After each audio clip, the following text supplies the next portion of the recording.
Hello नमस्कार के आदाम का मखनी दोस्तों, कैसे हैं आप सब लोग। उम्मीद करता हूँ बहुत ही शानदार होंगे और मैं भी हमेशा की तरह झकास हूँ। ओके, सो सीरीज़ में आगे बढ़ते हुए, जीवन में आगे बढ़ते हुए, आगे चलते चलते चलते चलते हम पहुँच गए एक चैप्टर जिसका नाम है returns. Now coming to returns, ये एक चैप्टर ऐसा है जो आप चाहो तो पूरा का पूरा चैप्टर भी रिकैप्चुलेट सेक्शन से कर सकते हो। इस चैप्टर के लिए आपको वर्ड बाय वर्ड मॉड्यूल पढ़ने की आवश्यकता नहीं है मेरे अंडरस्टैंडिंग के हिसाब से। बाकी चाहो तो एक बार एज ए न्यूज़पेपर रीड करना है कर लियो, बट ज़्यादा उस रेफरेंस में ज़्यादा मॉड्यूल को यहाँ पे घुस घुस के पढ़ने का कोई ज़रूरत नहीं है इस चैप्टर के लिए। ये मैं क्यों बता रहा हूँ, कई स्टूडेंट्स मुझसे पूछते हैं क्या सर सब कुछ का सब चीज़ का स्टडी मैट पढ़ना ज़रूरी है क्या। तो ये एक दो चैप्टर्स ऐसे हैं जहाँ पे आप स्टडी मैट का पूरा कंटेंट छोड़ के रिकैप की डिपेंडेंसी पे रह सकते हो, ठीक है। ऑल्दो बेस्ट क्या होगा, एक बार पढ़ लो, बाकी फिर रिकैप से काम चलाओ तो भी कोई दिक्कत नहीं है। नाउ सिर्फ एक चीज़ जो ज़्यादा इंपॉर्टेंट मुझे इस चैप्टर में लगती है वो है QRMP स्कीम। जो नई QRMP स्कीम है वो स्कीम, ठीक है। तो वो ऑलरेडी मैंने रिकैप को ना लेके जो मेन कंटेंट है बुक का उसी में से पढ़ाया है, तो वो ठीक है। चलिए बात करते हैं। ये रिटर्न्स हम डिवाइड करेंगे मोटा मोटी 3 पार्ट में। फर्स्ट एक पार्ट अभी ये होगा जो मैं आपको बेसिक्स पढ़ाऊँगा रिटर्न्स का फर्स्ट पार्ट के अंदर। सेकेंड पार्ट के अंदर हम बात करेंगे QRMP स्कीम की। QRMP स्कीम को मैंने बहुत ज़्यादा शानदार तरीके से मेन कंटेंट में से, of course not of module वाला कंटेंट, मॉड्यूल का ICI का ही जो दूसरा एक अमेंडमेंट शीट आया था उस शीट में से जो मेन कंटेंट था स्टडी मैट का वही कंटेंट से मैंने पढ़ाया। प्लस मैंने एडिशनली एग्जाम्पल दिए हैं 2A 2B और आपका ये QRMP रेगुलर, सबको मिक्स एंड मैच करके एक शानदार एग्जांपल बना के वो भी सिखाया है। यानी कि मैंने पूरा QRMP 40-45 मिनट में सिखाया था इन डिटेल इन डेप्थ। जिसने कभी ज़िंदगी में QRMP में काम नहीं किया वो भी वो कॉन्सेप्ट को समझ पाएगा। तो वो सेकेंड पार्ट होगा। वो सेकेंड पार्ट के लिए हम यूज़ करेंगे हमारे लास्ट लेक्चर जो हमने रिकॉर्ड किया था, सिर्फ उस एक पार्ट के लिए। थर्ड पार्ट में वापस जो यहाँ पे बेसिक का कुछ पार्ट बच गया होगा वो पार्ट कवर करेंगे। तो ये मैंने आपको पूरा एक ब्लूप्रिंट दे दिया कि लेक्चर ये रिटर्न किस तरह से कंप्लीट होगा, ठीक है। तो स्टार्ट करते हैं। सर पहले जैसे ही मैं रिटर्न की बात करता हूँ ना, हम लोग हर जगह सुनते हैं, इनकम टैक्स में भी सुनते हैं, GST में भी सुनते हैं, TDS में भी सुनते हैं, TCS में भी सुनते हैं, कहाँ कहाँ नहीं सुनते। रिटर्न फाइलिंग हुआ क्या, रिटर्न फाइलिंग। सर रिटर्न का मतलब क्या है। अब कई लोग बेचारे जो नॉन CA फील्ड के सोचते हैं रिटर्न मतलब रिफंड आता है उसको रिटर्न बोलते हैं, ऐसा नहीं होता है, ठीक है। हालांकि मेरे CA फैटर्निटी के स्टूडेंट्स लोगों को, फ्रेंड्स लोगों को तो पता होगा, बट स्टिल शायद कुछ 2-4% लोग डमी हो, उनको पूरा आइडिया नहीं हो, तो बता दो रिटर्न्स मतलब क्या होता है। रिटर्न्स को मैं हमेशा ही प्यार से एक नाम बोलता हूँ हिंदी में जिसका मतलब है जैसे विच इज़ हिसाब किताब। देखो सिंपल सी कहानी है। जैसे मैं ऐसा कहूँ कि समझो जैसे आपकी मॉम है, आपकी मॉम ने आपको 1000 रुपये दिए, ठीक है, 1000 रुपये दिए और कहा कि बेटा जा मार्केट से XYZ ये सब सामान खरीद के लेके आ जा। अब जैसे आप सामान खरीद के लेके आए तो मान के चलते हैं कि आपने 995 रुपीज़ का सामान लिया और 5 रुपये बच गए। आपने घर पे आके बोला 995 रुपीज़ मम्मी लग गए, 5 रुपये बचे। मम्मी इतने में मान जाती है क्या, मान जाती है क्या। हाँ 2-4% बोलेंगे सर मान जाती है। मैं कह रहा हूँ 95% से ज़्यादा लोगों की जिनकी मम्मी नहीं मानती, कहती है बता, कहती है बता 995 कहाँ लगाए। तो आपको बताना पड़ता है मम्मी 50 रुपये का ये लाया, 60 रुपये की ये सब्जी लाया, 100 रुपये की एक बुक लाया, 20 रुपये का पेन लाया। इस तरह से आपको बताना पड़ता है।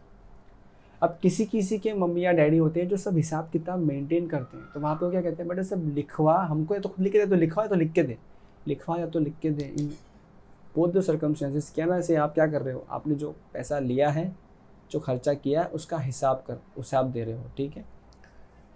अब आपके केस में हिसाब क्या होगा, 1000 रुपये आया वो हिसाब है, जो खर्चा हुआ वो भी एक हिसाब, सारा हिसाब आप लिख के दोगे।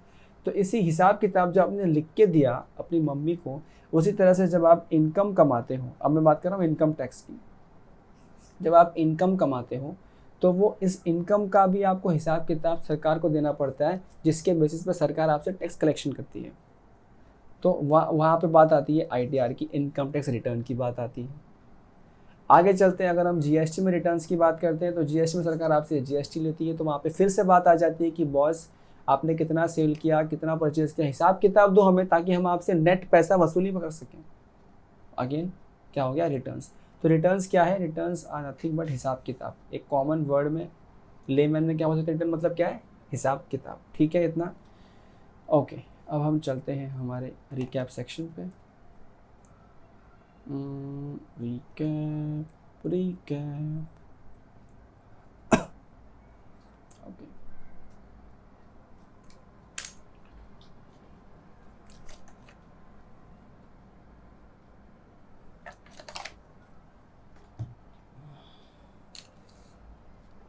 Modes of filing returns under GST. Of course हम सीख रहे हैं जीएसटी, तो हम यहाँ पे सिर्फ जीएसटी के रिटर्न्स की ही बात करेंगे। मोड्स ऑफ फाइलिंग रिटर्न्स, तो कौन से मोड्स हैं। पहला एक जीएसटी पोर्टल, यानी कि इस वेबसाइट पर जब आप GSTR 3B, GSTR 1, GSTR सब जो रिटर्न्स भरते हैं वो है GSTN पोर्टल।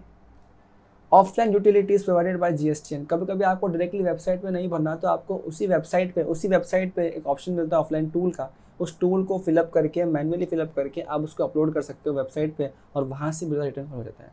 नेक्स्ट ये GST सुविधा प्रोवाइडर, जिसको हम प्यार से GSPs बोलते हैं। ये ऑथोराइज प्रोवाइडर्स हैं जो गवर्नमेंट ने जिनको लाइसेंसिंग दे रखा है, ये लोग भी आपके रिटर्न्स फाइल कर देते हैं, इनके थ्रू रिटर्न्स फाइल करवा सकते हो। ठीक है, तो ये हो गए कुछ लोग, ये इतना इंपॉर्टेंट नहीं है बट था तो मैंने बता दिया। ये है आपकी लिस्ट ऑफ रिटर्न्स या स्टेटमेंट अंडर जीएसटी, ये लिस्ट ऑफ रिटर्न्स। देखो यहाँ पे ध्यान से क्या है, देखो सबसे पहले बात करते हैं GSTR 1 की। GSTR 1 को मैं हमेशा ही प्यार से बोलता हूँ सेल्स का रिटर्न है ये, सेल्स। सर क्या इसमें डिटेल परचेज की नहीं आती, मैंने कहा नहीं सर, ये कौन सा रिटर्न है, ये लाल पे लाल कलर नहीं यूज़ करना चाहिए था, लोग कमेंट करेंगे, इससे अच्छा मैं खुद सुधर जाता हूँ। Let's use blue. कौन सा रिटर्न है ये सेल्स का रिटर्न है। Now you have to check आपकी पीरियोडिसिटी क्या है GSTR 1 की। Monthly statement of outward supplies of goods and और सर्विसेज, या फिर quarterly statement of outward supplies goods और सर्विसेज। अब डिपेंड करता है कि आपने स्कीम कौन सी दे रखी है, मंथली या क्वार्टरली। क्वार्टरली वाली कौन सी स्कीम थी, दैट वाज QRMP स्कीम। ठीक है, QRMP स्कीम क्या है समझेंगे, डिटेल में समझेंगे, रिलैक्स करो। फिलहाल समझो QRMP स्कीम में होता क्या है, GSTR 1 क्वार्टरली फाइल होता है और नॉर्मल स्कीम में मंथली फाइल होता है। तो नाउ कौन फाइल करता है, जो पर्सन रजिस्टर्ड है अंडर रेगुलर स्कीम वो GSTR 1 फाइल करता है, या फिर रजिस्टर्ड पर्सन जिसने QRMP स्कीम ले रखा है वो फाइल करता है GSTR 1। इसका मतलब सर कंपल्सन डीलर ये फाइल करता है GSTR 1, नहीं, वो GSTR 4 फाइल करता है, वो आगे आएगा। तो 1 कौन फाइल करता है, रेगुलर टैक्स पेयर या फिर QRMP वाला टैक्स पेयर, दैट्स इट। तो सर इसकी ड्यू डेट क्या है, ड्यू डेट जनरली प्रिस्क्राइब की जाती है एक्ट में, जो कि 10 तारीख है, लेकिन 10th ऑफ नेक्स्ट मंथ, यानी कि सपोज करो अगर अपन रिटर्न फाइल कर रहे हैं अप्रैल महीने का, अगर ये मंथली रिटर्न फाइल हो रहा है, अगर मंथली स्कीम दे रखा है, तो अप्रैल का रिटर्न कब तक जाना चाहिए, नॉर्मली लिखा होता है एक्ट में 10th ऑफ नेक्स्ट, यानी कि 10th ऑफ मई, लेकिन presently the same is being extended to 11th of the next month. तो फिलहाल एक्ट में 10th, लेकिन हमने फिलहाल प्रैक्टिकली क्या करवा कर रखा है, गवर्नमेंट ने कर रखा है 11th में कर रखा है। तो फिलहाल आपके लिए क्या डेट है, 11th ऑफ मई। अब सर एग्जाम में क्या करना है, MCQ में आ जाए तो कहीं पे अगर एक्ट की बात हो रही है कि एक्ट में क्या प्रिस्क्राइब किया हो तो 10th ही आएगा, लेकिन अगर कोई बात होती है कि प्रेजेंटली क्या ड्यू डेट है या क्या ड्यू डेट है अर्बन की, जहाँ पर एक्ट वर्ड यूज नहीं किया वहाँ पे क्या आएगा, 11th आएगा। ठीक है, ये तो हुआ मंथली वालों के लिए ये ड्यू डेट। जिसने QRMP स्कीम ले रखा है वो GSTR 1 क्वार्टरली भरता होगा, जो क्वार्टरली भरता होगा तो क्वार्टरली वाली बंदा क्या भरेगा, 13th of next month succeeding month the quarter has been notified as the due date. Example आपका क्वार्टर है अप्रैल मई और जून का, तो क्वार्टर जब खत्म होता है उसके अगले सक्सीडिंग क्वार्टर का जो अगला महीना यानी कि जुलाई के 13 तक बनेगी आपकी ड्यू डेट। ठीक है, ये तो हुआ GSTR 1। कौन सा रिटर्न है, वो सेल्स का रिटर्न है। एक है 3B, मैं 3B को हमेशा प्यार से बोलता हूँ टैक्स भरने का रिटर्न। यहाँ पे वही सरकार टैक्स आपसे वसूली कर लेती है। तो अगेन मैंने कहा दो टैक्स पेयर है, कौन से, या तो उसने मंथली ऑप्ट किया होगा या क्वार्टरली ऑप्ट किया होगा। अगर मंथली ऑप्ट किया तो 1 भी मंथली भरेगा, 3 भी मंथली भरेगा। अगर इसने मंथली ऑप्ट किया है तो अच्छा ये भी किसके लिए, रेगुलर टैक्स पेयर्स के लिए है, including casual taxable person, in regular लोगों के लिए है। ड्यू डेट क्या होगी, अगले महीने की 20 तारीख, बिकॉज मंथली है। अगर आपने QRMP स्कीम ले रखा है यानी क्वार्टरली कर रखा है तो QRMP वाले लेंगे including tax casual taxable person. इनकी डेट क्या होगी 22nd और 24th of the month depending upon the state और union territory in which they are registered. अब ये लिस्ट आपको अलग से देखने मिल जाएगी बाद में, जहाँ पे आप चाहो तो जो स्टडी मैट का मेन कॉन्टेंट है वहाँ पे भी देख सकते हो। वो लिस्ट आपको याद करने की कोई ज़रूरत नहीं है बिकॉज वो लिस्ट काफ़ी अच्छी खासी है। पहले इन्होंने डेट कॉमन रखी थी 20-20-20, फिर इनको क्या मालूम पड़ा ना कि 20 तारीख को मंथली वाले भी और क्वार्टरली वाले भी पूरा देश में एक साथ एक ही वेबसाइट पर लगे रिटर्न भरने के लिए, और वहाँ पे बहुत हौच पौच हो रहा था, वेबसाइट कमज़ोर पड़ रहा था। तो उन्होंने just to shift the load website क्या उन्होंने क्या किया, मंथली वाले चुपचाप 20 तारीख तक भर दो लास्ट डेट, जो क्वार्टरली वाले हैं कुछ स्टेट्स को बोल दिया तुम 22 तक भर देना अगले महीने के क्वार्टर के अगले महीने में, और कुछ लोगों को बोल दिया कि तुम क्वार्टर के अगले महीने के 24 तारीख तक भर देना। तो ठीक है, this is just to maintain the pressure of the site, nothing else. ये तो हुई है नॉर्मल और QRMP स्कीम वालों के लिए। अब आएंगे रिटर्न, ये आया return for composition, return for a financial year. एक फाइनेंशियल ईयर में एक ही बार रिटर्न जाता है। ये कौन सा किस बंदे के लिए, ये कंपोजिशन टैक्स पेयर जो होता है ना अपना बेचारा गरीब इंसान, बोले समझाने के लिए याद करने के लिए खाली, ठीक है, उनके लिए। इनके लिए क्या है, जैसे ही फाइनेंशियल ईयर एंड होगा उसके अगला महीना यानी कि अप्रैल 30 अप्रैल को हर साल उसके पहले पहले भरना अनिवार्य है। अब देखो जो कंपोजिशन टैक्स पेयर जो रिटर्न भरेंगे उस साल में एक बार भरेंगे, तो क्या सरकार इनसे टैक्स भी साल में एक बार लेगी? सरकार ने बोला नहीं भैया ऐसा ना चले। उनको क्या बोल दिया, यानी कि इन्हीं लोगों को क्या बोल दिया कि आपको क्वार्टरली कम से कम statement of payment of self assessment tax तो देना होगा, जो कि होगा GST CMP 08। ये रिटर्न है क्या? नहीं, ये क्या है, ये स्टेटमेंट है, ठीक है। कौन है? वही कंपोजिशन वालों के लिए।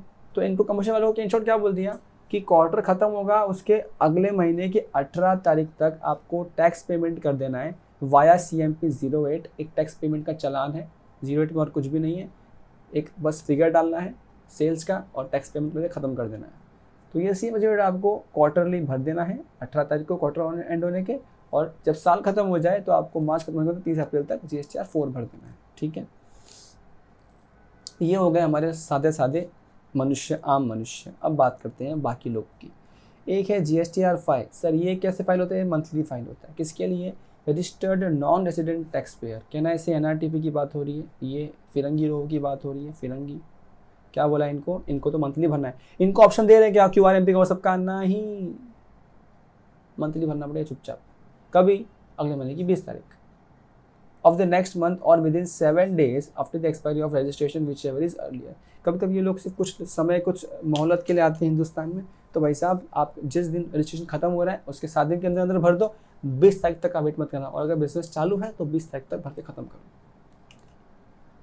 फिर है GSTR 5A। ये भी कौन है? ये देखो OIDR वाले रजिस्टर्ड पर्सन जो OIDR सर्विस दे रहे हैं इंडिया के बाहर से। ये भी फिरंगी जैसे हो गए ना, इनको क्या बोल दिया तुम भी, क्योंकि फिरंगी जैसे है मतलब फिरंगी है, तो ऊपर जब फिरंगी वालों को 20 तारीख का आ जाए तुमको भी क्या देंगे? 20 तारीख का डेट अगले महीने का, ठीक है।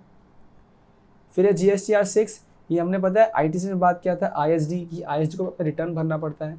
तो वो जो ISD अपना रिटर्न भरता है ITC को ट्रांसफ़र करने के लिए, वो भी अगले महीने, इसको भी मंथली भरना पड़ेगा, कोई ऑप्शन नहीं है इसके पास, और 13th ऑफ एवरी मंथ उसको भरना पड़ेगा। GSTR 7 है। ये किसके लिए? जो रजिस्टर्ड पर्सन जिसको TDS काटना है उनके लिए। तो ये तो TDS काट के जमा करेंगे तो किसी और के अकाउंट में रिफ्लेक्ट होगा, तो इनको 13 तक का टाइम नहीं दे सकते। तो क्या बोला, तुम 10 तक भरो ताकि सामने आज रिटर्न भरेगा अपना 10, 12, 13 तारीख तक, वहाँ तक उसको दिख जाए। तो 10th। नेक्स्ट है E-कॉमर्स ऑपरेटर्स जिनको TCS कलेक्ट करने के लिए बोला गया है। तो इनको क्या बोला गया, तुम भी चुपचाप मंथली, तुम लोग बहुत बड़े आदमी लोग हो, चुपचाप मंथली भरो। कब? मुझे 10 तारीख तक भर दो। Annual return. ये एनुअल रिटर्न किसके लिए है? रजिस्टर्ड पर्सन जो अदर देन ISD है, या TDS वाले, या TCS वाले, या कैजुअल टैक्सेबल, या NRTP फिरंगी, मतलब जिनके लिए जो स्पेशल प्रोविजन थे ना ऊपर, उनको छोड़ दो। उनके अलावा बाकी सभी लोगों के लिए क्या है? Annual return compulsory. एक बात बताऊं, इसका मतलब कहना है से this is including composition tax payer, क्योंकि जो नहीं आया लिस्ट के अंदर उसको क्या भरना पड़ेगा, उसको भी एनुअल रिटर्न भरना पड़ेगा, ठीक है। अब तक तो यहाँ से यही समझ में आता है। कब तक? आपका फाइनेंशियल ईयर खत्म होता है, उसके अगले साल का जो फाइनेंशियल ईयर आएगा उसके 31 दिसंबर तक आपको नॉर्मली भरना है। ये डेट बार बार चेंज होती रहती है डिपेंडिंग ऑन द गवर्नमेंट का notification and all those things, but आपके लिए क्या याद रखना है, आपको 31 दिसंबर याद रखना है। ठीक है, ओके। नेक्स्ट है GSTR 9B, this is annual statement form yet to be notified. अब तक नोटिफाई नहीं किया गया, लेकिन नोटिफाई करेंगे तब भरना पड़ेगा। कौन भरेगा ये? ई कॉमर्स ऑपरेटर जिसको TCS लेने के लिए कहा था ना, उसको। कब तक? 31 दिसंबर नेक्स्ट फाइनेंशियल ईयर। देखो ध्यान से एक बात देखो, यही ECO के लिए जो टैक्स काटते हैं उनको मंथली GSTR 8 तो भरना ही है 10 अगले महीने के लिए, लेकिन वो तो हर महीने भर रहे हैं, सरकार को उससे टैक्स मिल रहा है, वो तो अलग। इसके अलावा एक एनुअल स्टेटमेंट उनसे भी मांगा जा रहा है जो अब तक फॉर्म नोटिफाई नहीं किया। जब करेंगे तब उनको भी एक एनुअल रिटर्न भरना पड़ेगा जो होगा 9B। नेक्स्ट है रिकंसिलेशन। ये हम उसको पहले प्यार से बोलते थे ऑडिट वाला सेक्शन। अब तो आपको पता है कि GST से ऑडिट जा चुका है, लेकिन समझ के रखो क्या है। Registered person executive turnover during the financial year exceed 2 crore, ये आपको सबमिट करना होगा जैसे ही आपका टर्नओवर क्रॉस करता है 2 करोड़ से ज़्यादा। आपको 9C एक एडिशनल, हम इसको पहले कहते थे ऑडिट, बट ऑडिट में हम चार्टर्ड अकाउंटेंट्स करते भी क्या होते हैं, चार्टर्ड अकाउंटेंट्स या फिर जो CA में थे वो क्या करते थे, they used to make a reconciliation statement of पूरे साल भर का purchase, sale, ITC and all those things, and reco करते थे बुक्स को गवर्नमेंट के लेजर्स के बुक्स के साथ में टैली करके स्टेटमेंट वहाँ पे सबमिट करते थे। तो पहले वहाँ पे साथ में ऑडिटर का साइन जाता था। अब क्योंकि ऑडिट निकाल दिया है GST एक्ट में से तो ऑडिट नहीं होता, लेकिन अभी भी रिको बना के देना पड़ता है। ऑफ कोर्स बनाने में हेल्प तो चार्टर्ड अकाउंटेंट्स, प्रैक्टिशनर, CMAs ही करते हैं, बट अब सेल्फ अटेस्टेशन क्लाइंट का ही जाता है और ये सबमिट हो जाता है। ठीक है, तो यानी कि एनुअल रिटर्न के साथ साथ में रिको स्टेटमेंट भी जाता है अगर टर्नओवर 2 करोड़ से ऊपर क्रॉस हो जाता है तो। ओके, नेक्स्ट है फाइनल रिटर्न। जैसे ही कोई बंदा अपना बिजनेस बंद करता है, बिजनेस बंद करने के बाद उसको एक फाइनल रिटर्न सबमिट करना पड़ता है जहाँ पे वो हिसाब किताब देता है कि इतना माल मेरे गोडाउन में पड़ा था, अब ये मैंने फाइनली इसको बेच दिया, नहीं बेचा तो ITC बचा था उसको मैं रिवर्स कर रहा हूँ, खुद को डीम सेल कर रहा हूँ। वो सब जो बातें सीखी ना अपने ITC वगैरह में, वो सारी बातें इम्प्लाई करके within 3 months the date of cancellation या date of order whichever is later, उसको अपना GSTR 10 यानी कि फाइनल रिटर्न सबमिट करना हो जाएगा अनिवार्य। समझिए?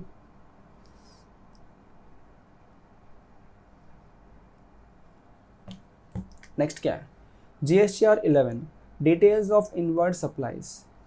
Persons who have been issued a unique identity number. याद है मैंने बताया था कोई खास लोग जिनको UIN नंबर देते हैं, बड़े बड़े लोग, इज्जत वाले लोग, नेशंस यूनाइटेड वाले सब लोग, उनको जिसको भी हमने UIN सबमिट किया है तो उनको तो जो भी सर्विस ले रहे हैं अपने से, जो भी सर्विस या गुड्स ले रहे हैं उनके लिए तो वो इनवर्ड है ना, तो उनको वो डिटेल हमको सरकार को देंगे तो सरकार उनको टैक्स रिफंड देगी ना। याद आ रहा है कुछ ये सब सिखाया हुआ है। तो वो सरकार रिफंड उनको देने के लिए उनसे मांगेगी एक रिटर्न जिसका नाम है GSTR 11। इसमें हमको डिटेल दे दो आपके के लिए, हम हिंदुस्तान से, हम आपको पैसा, आपका टैक्स रिफंड दे देंगे। ठीक है, अच्छा इसके बाद है ये आपका form GSTR 2A 2B statement in 2B, ये आपकी QRM पे स्कीम आ गई। अच्छा, ये जो 2A और 2B है ना, ये मैंने आपको ऑलरेडी जो आपका एक चैप्टर है ITC, मैंने ये आपको वहाँ पे भी समझा रखा है। 2A 2B किस तरह से ऑपरेट करता है ये मैंने आपको, जो मैंने QRM पे स्कीम समझाई है वहाँ पे भी समझा रखा है। तो अब मैं क्या चाहता हूँ, मैं इस वाले पार्ट को यहाँ पे रोक रहा हूँ। मैंने जिस पार्ट पे QRM पे एक्सप्लेन किया वो पूरा QRM पे मैं अब यहाँ से प्ले कर रहा हूँ कुछ सेकेंड्स बाद। आपको पूरा QRM पे आराम से सिट बैक, रिलैक्स, सीट की पेटी बांध के चुपचाप आराम से सुनो, पूरा दिमाग खोल के सुनो, बिकॉज QRM पे जितना गवर्नमेंट ने कहा था, जुमला बनाया था, सिंपल सिंपल सिंपल, खुद एनालाइज करो और बताओ ऑन योर एनालिसिस कि क्या वो सच में सिंपल स्कीम थी या नहीं थी। उसके बाद मैं दोबारा आऊँगा, यहीं से कंटिन्यू करूँगा और पार्ट्स ख़त्म कर दूंगा। अब ऑफकोर्स जब मैं दोबारा आऊँगा तो जो पार्ट आपको मैं वहाँ पढ़ा चुका हूँ QRM पे स्कीम में, वो दोबारा नहीं पढ़ाऊँगा।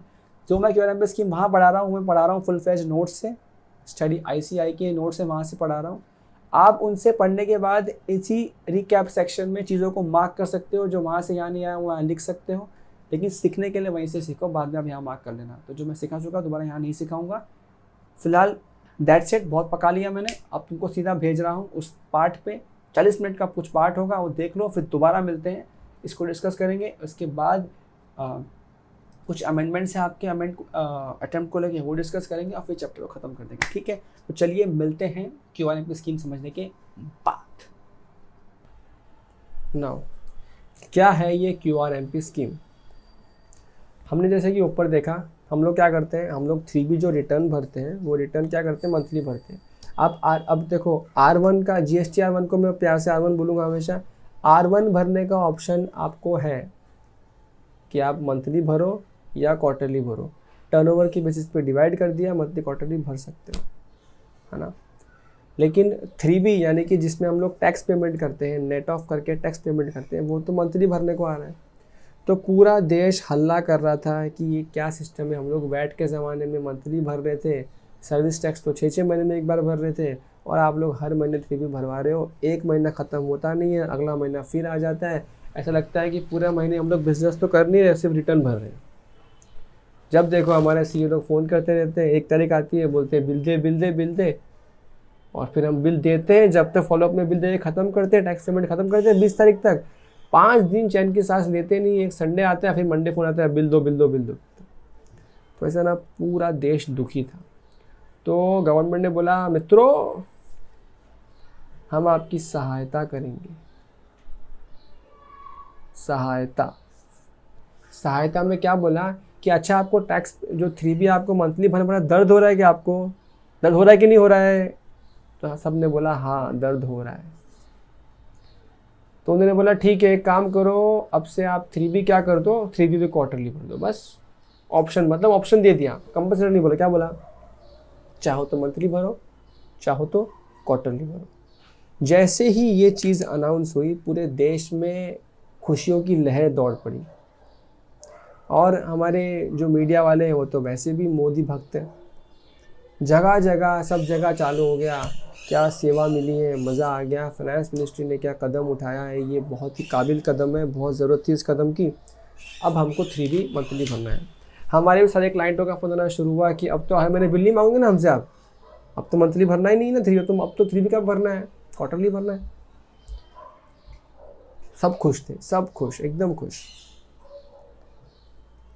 अंदर की बातें न्यूज़ पे नहीं बताई गई, अंदर की बातें तो हमको अमेंडमेंट में मिल गई तो हमने पढ़ लिया। जब क्लाइंट को बताया तो क्लाइंट फिर दुखी हो गए। अब क्या करूं मैं, अब आगे और इसको सरप्राइज़ ना रखते हुए मैं समझाता हूँ QRMP स्कीम क्या है। आप खुद सोच के डिसाइड करना और कमेंट सेक्शन में बता देना कि क्या है QRMP स्कीम। सच में एक सिंप्लीफाइड स्कीम है, गवर्नमेंट ने इसको नाम दिया है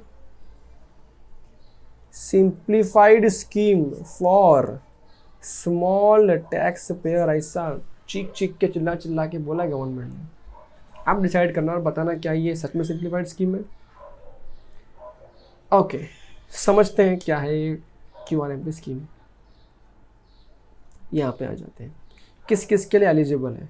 देखो एनीवे जो बड़े लोग हैं जिनका टर्नओवर 1.5 CR से ज़्यादा था, उनको तो वहाँ पे भी वैसे मंथली भरना था, चाहे R1 हो चाहे 3B हो। तो उनके लिए का कोई मतलब नहीं किसी स्कीम का, तो उनके लिए तो आज भी ये स्कीम नहीं है, उनको तो मंथली करना ही करना है। ये किसके लिए स्कीम, स्मॉल टैक्स पेयर्स जिनका टर्नओवर कितना 1.5 CR तक। हालांकि इन्होंने इस रेंज को बढ़ा के क्या बोल दिया, रेंज बढ़ा दी 5 करोड़ तक। क्या बोल दिया, अगर आपका टर्नओवर एग्रीगेट टर्नओवर पिछले साल का 5 CR तक है तो आप QRMP स्कीम के लिए क्या हो, एलिजिबल हो। ठीक है। उसके बाद में क्या है, टैक्स पेयर कैन वो चाहे तो ले सकते हैं किसी भी क्वार्टर के लिए from the first day of the second month of the preceding quarter to the last day of the first month of the quarter. नहीं समझा? देखो ये मैंने तुम लोगों के लिए बड़ा ही मज़ेदार एग्जाम्पल लिख रखा है इधर, ये रहा। चलो अब ये यहाँ पे आऊँगा तो मैं वापस एक बार रिवाइज करवाता हूँ अच्छी से।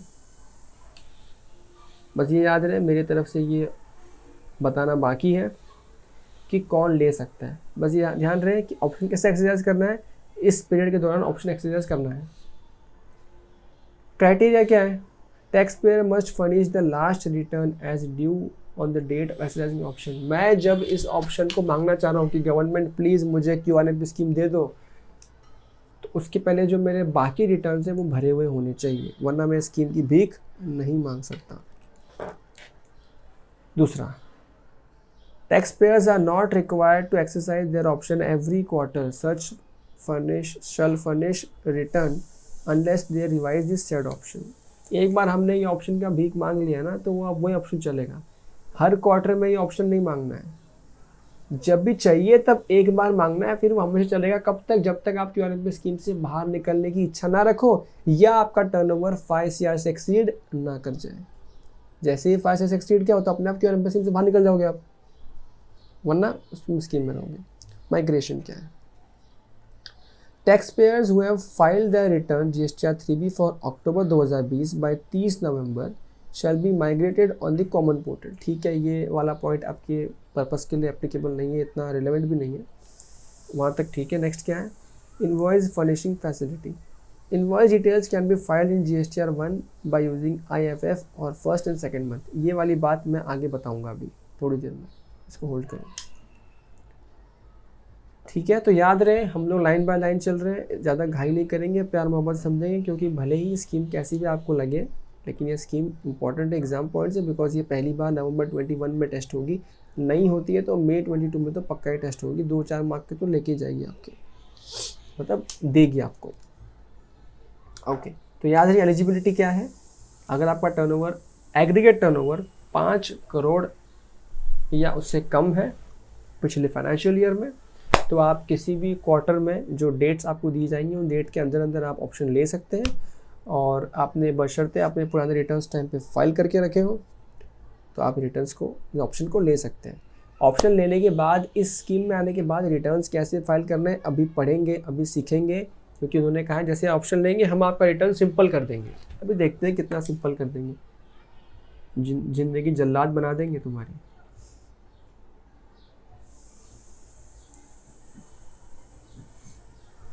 अच्छा, ये अब जो ऊपर लिखा था ये आपको डिटेल में वापस लिखा हुआ मिल रहा है यहाँ पे। ये वाला पॉइंट था जो मुझे आपको समझाना था कि आपको क्यूआरएमपी स्कीम को एक्सरसाइज किस प्रकार करना है। तो कैसे करना है? A registered person intending to opt for QRMP scheme for any quarter shall indicate for any quarter. तो हम क्या करते हैं, दोबारा बनाता हूँ आपके लिए यहाँ पे, let us take a quarter. Suppose ये अपन ने क्वार्टर ले लिया, this is April, May and June वाला क्वार्टर।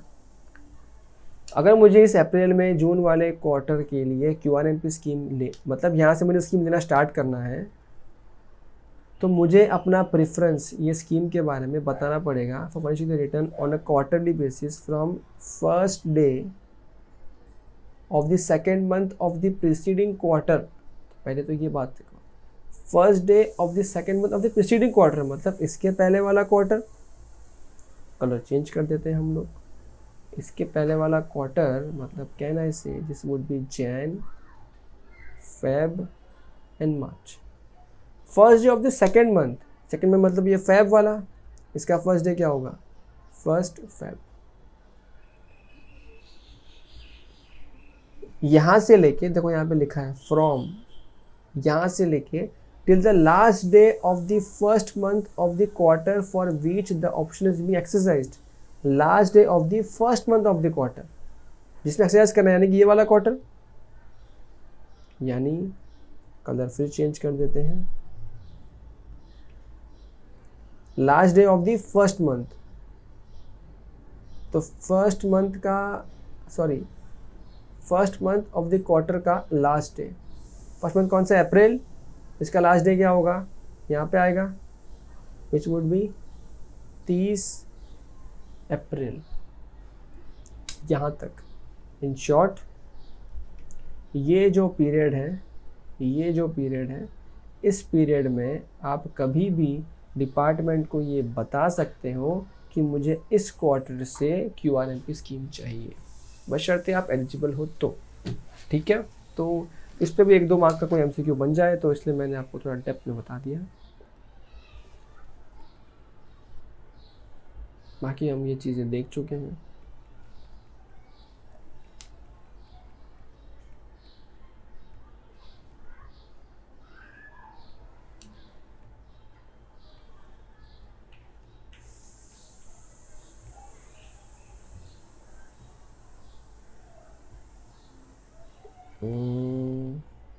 कुछ शॉर्टकट समझाऊँ क्या आप लोगों को यहाँ पे?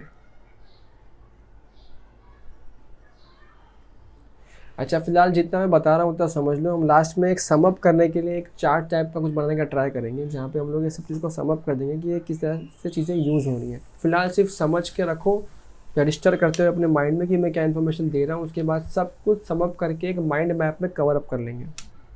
ओके, यहाँ पे देखो ध्यान से।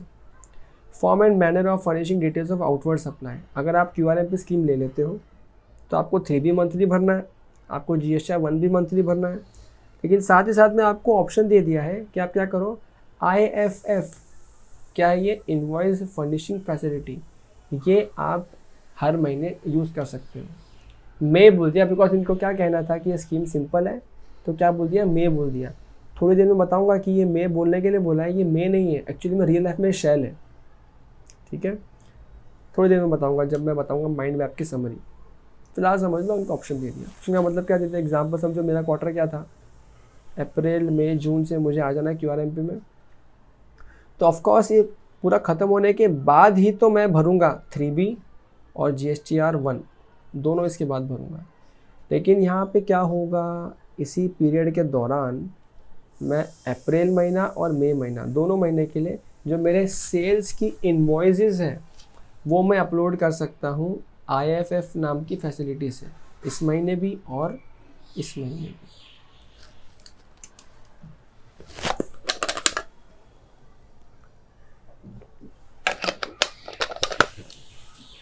यहाँ तक कोई दिक्कत? ओके।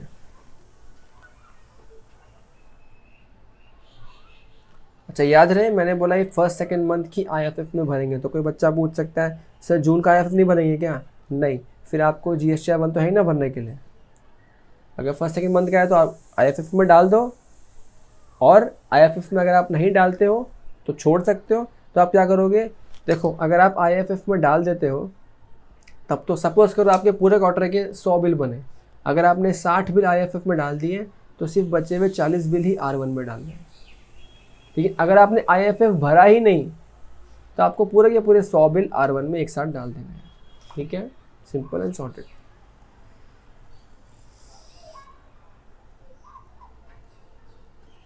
अच्छा, एक लिमिटेशन और है यहाँ पे, क्योंकि हम आपको छोटा आदमी मान रहे हैं, तो याद रहे जो आप पहले 2 मंथ में IFF से इनवॉइस अपलोड कर रहे हो, किसी भी महीने में आपके इनवॉइस 50 लाख से ज़्यादा नहीं होने चाहिए। सर 50 लाख से एक्सीड हो गए तो क्या, कोई नहीं, उतने ही करो जितने 50 लाख तक होते हैं। सपोज करो, फ़र्ज़ करो आपके 19 बिल 50 लाख कवर हो गए, 19 बिल डाल दिए, अब आप शांत हो जाओ। अगले मंथ में फिर आपके पास ऑप्शन था, और जितने बिल डाल सकते हो उतने बिल डाल दो, शांत हो जाओ। और जो बिल नहीं डाल पाए, आपके पास R1 तो है ही डालने के लिए, वहाँ पे आप बिल डाल सकते हो। याद रहे 50 लाख से ज़्यादा का आप ईच मंथ नहीं डाल सकते। अच्छा, ये IFF भी कब तक भर सकते हो, जब मने तब नहीं। जैसे आपके पास R1 भरने की लास्ट डेट क्या थी, 11th या 13th of the day month, succeeding month, वैसे यहाँ पे भी क्या है, फर्स्ट डे से 13th day of the succeeding month. Example suppose करो आप अप्रैल का IFF भरना चाहते हो तो मई 13th तक भरना पड़ेगा। ठीक है, यहाँ तक कोई कन्फ्यूजन, सब ठीक है? ओके। जैसे कि मैंने बार बार चिक चिक के बता रहा हूँ, IFF क्या है, ये मैंडेटरी नहीं है, दिस इज ऑप्शनल फैसिलिटी।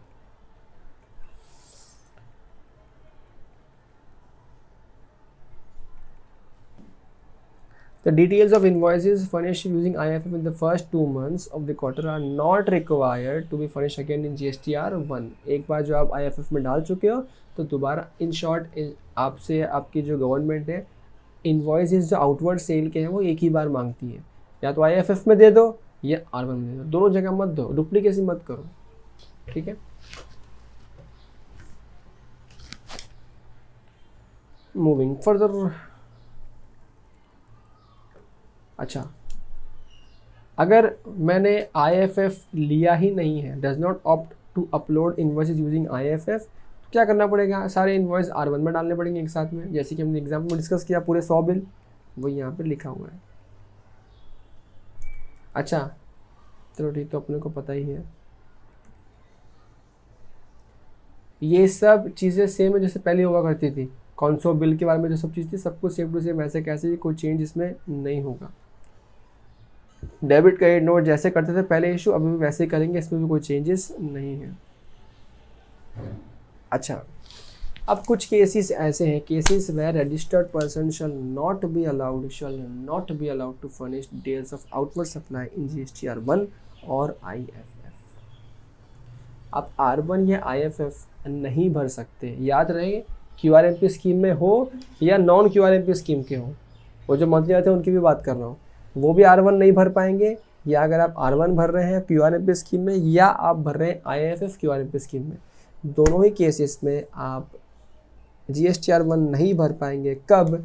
अगर आपने पिछले 2 महीने के GSTR 3B नहीं भरे, आपने पिछले 2 महीने के GSTR 3B नहीं भरे तो भाई आप किसी भी स्कीम को देना नहीं, हम आपको GSTR 1 आने वाले महीने का भरने ही नहीं देंगे। ये भी क्यों नहीं भरने देंगे, थोड़ी देर में जब माइंड मैप बनाएंगे तो वहाँ पे सब क्लियर हो जाएगा। सब मस्त वजहें हैं सब चीज़ों की। ओके, अ रजिस्टर्ड पर्सन, अच्छा यहीं पे देख लो, who is restricted from using the amount available in electronic credit ledger to discharge his liability towards tax in excess of 90% of such liability shall not be allowed to furnish the details of outward supplies in form GSTR 1 or using IFF if he has not furnished the return in the form। Same कहानी यहाँ पे भी है। और पता है अपन कुछ खास लोगों की बात की थी, उन खास लोगों पे क्या एप्लीकेबिलिटी था कि 99% तक का ही ITC यूज़ कर सकते हो उस महीने के टैक्स पेमेंट के लिए, बाकी 1% तो आपको कम से कम कैश लेजर से भरना ही पड़ेगा। ये हमने सीखा था पेमेंट ऑफ टैक्स के अंदर। उन लोगों के लिए भी सिंपल फंड है, अगर आपने 3 भी नहीं भरा 2 पीरियड का तो फिर हम आपको भी क्या करने देंगे, आपको भी GSTR 1 भरने नहीं देंगे। नेक्स्ट है form and manner of ascertaining details of inward supplies in GSTR 2A and 2B। इसको मैं सोच रहा हूँ आपको समरी वे में ही बता दूँ तो बेटर है, इतना सारा पढ़ने जाएंगे कोई सेंस नहीं बनेगा। हाँ आपने बोला कि जो अगर 50 बिल है, 19 बिल एक मंथ में लगा, हाँ तो जो बचा हुआ बिल है वो डायरेक्टली GSTR 1 में आएगा ना? हाँ सेकेंड मंथ में नहीं आएगा? नहीं, हाँ जो बच गया वो सब सीधा R1 में जाएगा, किसी बीच में उसको नहीं ले सकते अपन। Okay, 2A 2B 2A 2B। चलो मैं क्या करता हूँ, साथ साथ में आपका वो माइंड मैप भी बनाने का ट्राई स्टार्ट कर देता हूँ। तो एक काम करते हैं, रजिस्ट्रेशन का नोटेशन यूज़ कर लेते हैं।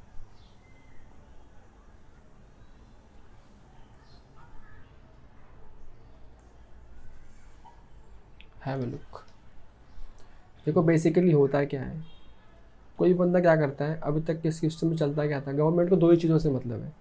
एक तो आप क्या करो, एक तो आप टाइम टू टाइम उनको आपकी सेल के इन्वॉइसेस देते रहो, दूसरा उनको टाइम टैक्स पेमेंट करते रहो। तो जनरली होता है क्या है, एक तो आप भरते हो GSTR 1, एक तो आप भरते हो GSTR 1। मैं बेसिकली इसको फिलहाल समझाने के लिए क्या बोल रहा हूँ, दिस इज आउटवर्ड सप्लाई का डिटेल्स, ठीक है, आप बिल्स अपलोड करते हो। जब ये GSTR 1 आप हो गया, दूसरा क्या होता है, एक होता है 3B। 3B से आप क्या करते हो, इसको मैं हमेशा बोलता हूँ 3B स्टैंड्स फॉर, गंदा हो गया थोड़ा सा, GSTR 3B, this is tax वसूली, ठीक है। अच्छा, जो ये टैक्स वसूली होती है ये हमेशा कैसे होती है, जैसे हमने सीखा हुआ है ITC के चैप्टर में, आउटपुट टैक्स कुछ तो भी होता है, सपोज फिर आउटपुट टैक्स है 1000 रुपये का, फिर कुछ तो हमारा ITC होता है अवेलेबल हमारे पास में, वो ITC सपोज करो 700 रुपये का है, तो हम क्या करते हैं, 300 रुपये आप पेमेंट करने को आ रहा है और वो 300 हम यहाँ पे पेमेंट कर देते हैं। ये है बेसिक सिंपल स्ट्रक्चर, पेमेंट कर देते हैं, ठीक है। अच्छा, अब ये ITC पहले तो सिंप्लीफाइड था। सिंप्लीफाइड कैसे था कि आप जब 3B भरते थे आपको वहीं पे ऑप्शन आता था क्या चीज़ का, कि भाई मैंने इतने परचेजेस किए, उसका इतना ITC है। याद रहे GST के सिस्टम में सिवाय वो जो लास्ट रिटर्न था उसके अलावा ये जो UN का रिटर्न था, उसके अलावा किसी भी रिटर्न में हम लोग परचेज इन्वॉइस का अपलोड नहीं करते हैं। GST के सारे मैकेनिज्म में फ्लो इस तरीके से ही होता है कि हम लोग सेल्स के रिटर्न अपलोड करते हैं और पेमेंट हम लोग जो भी रिटर्न है उस रिटर्न से अपलोड कर देते हैं, लेकिन कभी भी कहीं पे भी परचेज के बिल्स अपलोड नहीं होते। क्यों नहीं होते? डिपार्टमेंट ने सिस्टम इस तरह से मैकेनिज्म बना के रखा है कि जो आपका परचेज है कहीं ना कहीं किसी ना किसी का तो सेल होगा, रिटर्न सेल का उसने भरा होगा, तो हम चाहते हैं कि वो वहीं से फ्लो हो जाए। हम नहीं चाहते कि आपके पास वो चीज़ें आए। अब आपको अगर ध्यान होगा ये 3B तो हम टेम्परेरी लेके आए थे जुलाई 17 के अंदर। बेसिक स्ट्रक्चर जो टैक्स का होने वाला था, रिटर्न्स का होने वाला था GSTR 1, 2 और 3, जहाँ पे 1 में जाने वाला था आपका सेल के इन्वॉइसेस। GSTR 2 में क्या होने वाला था कि जिसने आपको बेचा, यानी कि आपका परचेज, वो आपके GST के नाम पे क्या करेगा, रिटर्न अपलोड करेगा GSTR 1 के माध्यम से, और वो आपके पोर्टल पे जब आप GST 3 खोलोगे तो वहाँ दिखेगा कि 1 आपकी सेल इतनी है, 2 आपको परचेज इतनी आई है और 3 में अब नेट करके इतना पेमेंट करने को आ रहा है। मैकेनिज्म ये था, इस हिसाब से GST चलाने वाले थे, मगर ये हमने पहले 3B निकाल लिया टेम्परेरी, जब तक वो मैकेनिज्म सेट हो तब तक। मैकेनिज्म तो आज तक सेट ही नहीं हो पाया। 3B तो जो टेम्परेरी आया था वो तो लंबा लंबा चलता आया, लिटिगेशन भी बहुत सारे हुए 3B के ऊपर, लेकिन 3B अब है और 3B मुझे लग रहा है अब रहेगा। ठीक है, सो ये तो था बेसिक स्ट्रक्चर। ये जो स्ट्रक्चर जो मीट नहीं हो पाया था उस टाइम पे, तो धीरे धीरे लॉ मेकर्स ने उन चीज़ों को मोल्ड करते हुए लॉ मेकर्स ने बोला अब हम आपको 3B में सीधा आपने लिख दिया ITC 700, हम आपको वो ITC लेने नहीं देंगे। क्या बोला? अब क्या हुआ, जब मैं लिखने लगा ना 700 यहाँ पे, जैसे ही लिखने लगा 700 लिखा, लॉ मेकर्स ने क्वेश्चन मार्क कर दिया, रुक रे बाबा रुक, क्या कर रहा है ये, रुक। मैं बोला क्या हो गया सर? तो लॉ मेकर्स बोलते हैं कि एक बात बता बेटा, तू अगर किसी से माल खरीदा है तभी तूने उस पर परचेज पे टैक्स भरा है। मैंने बोला हाँ सर। तभी तो ITC क्लेम कर रहा है। मैंने बोला यस सर। तो उसने अपना R1 भरा होगा ना, उसने अपना आउटवर्ड सप्लाई का रिटर्न भरा होगा। मैंने बोला हाँ सर। तो बोला ठीक है, हम एक नया तुमको दे देते हैं स्टेटमेंट जिसका नाम होगा GSTR 2A। मैंने बोला सर ये क्या है? डिपार्टमेंट ने बोला बेटा 2A में क्या होगा ना, 2A में तुमने जिससे माल परचेज किया है ना, वो अपना आउटवर्ड सप्लाई अपने इन्वॉइसेस अपलोड करेगा GSTR 1 के माध्यम से। एक बार ध्यान से सुनना है आप यहाँ, let me collect other things also. या तो GSTR 1 के माध्यम से इन्वॉइस अपलोड करेगा या IFF के माध्यम से इन्वॉइस अपलोड करेगा। तो कहना राइट है GSTR 1 और IFF। अब समझे IFF का यूज़ क्यों है? अभी तक नहीं समझे पूरा, अभी समझोगे। बस ये ध्यान रहे कि इन्वॉइस डिटेल्स कहाँ से आ रही है, या तो GSTR 1 से या IFF से। किससे?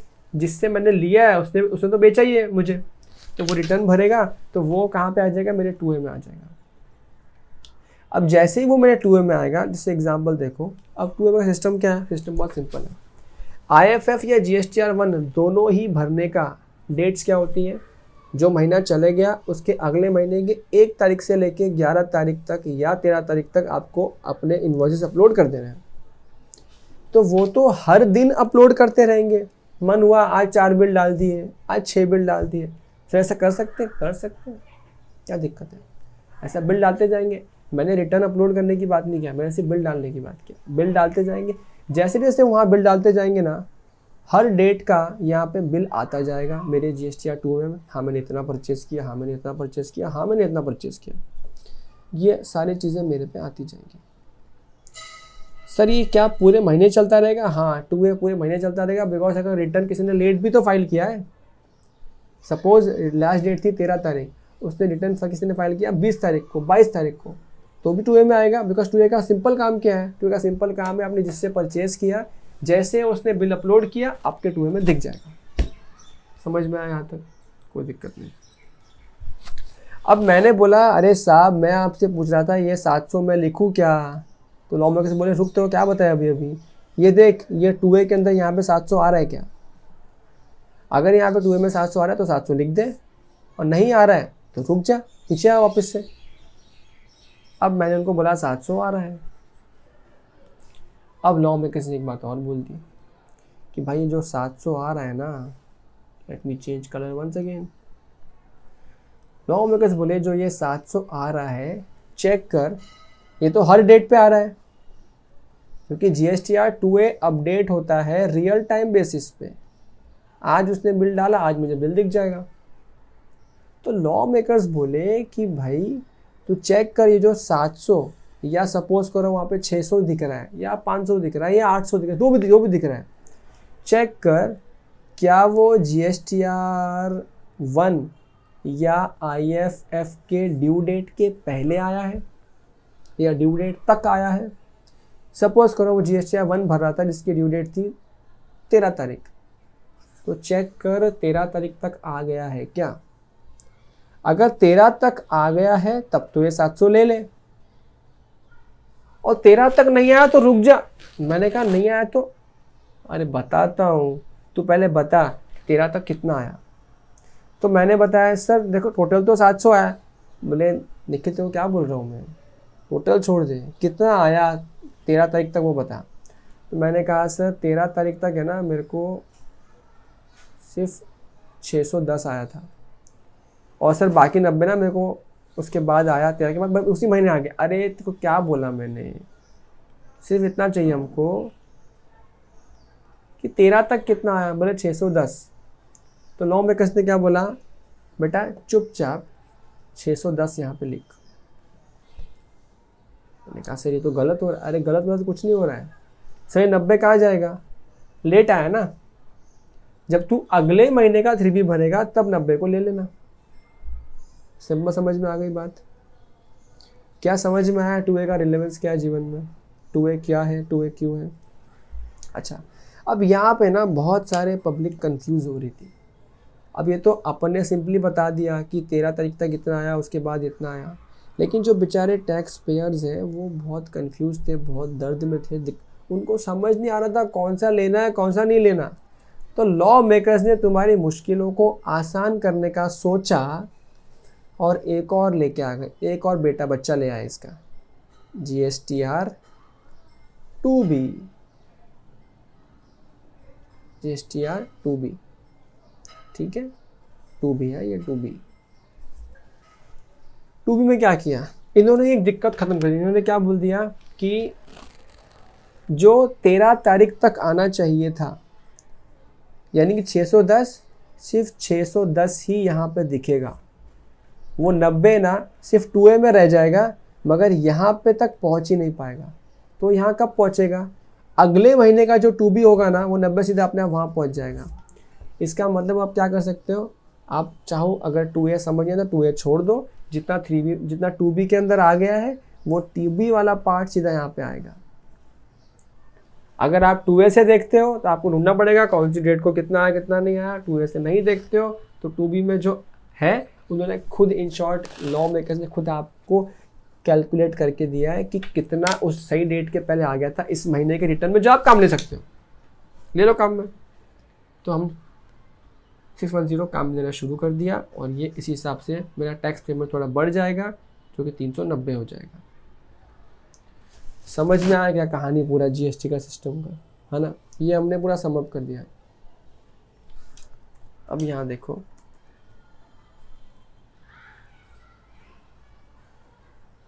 To A and 2B। ये देखो जो 2A है ये क्या है, रियल टाइम बेसिस पे अपडेट होता है।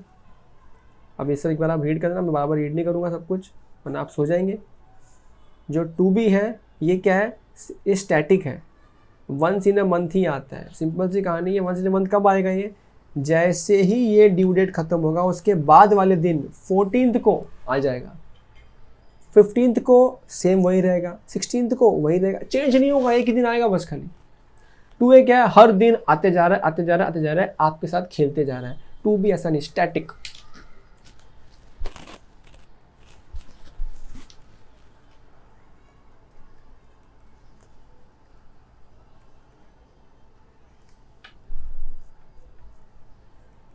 ठीक है। अब जिसने QRMP स्कीम लिया होगा वो R1 तो नहीं भरेगा, तो उसका R1 भरा हुआ 2A 2B में नहीं आएगा, उसका IFF भरा हुआ 2A 2B में आ जाएगा।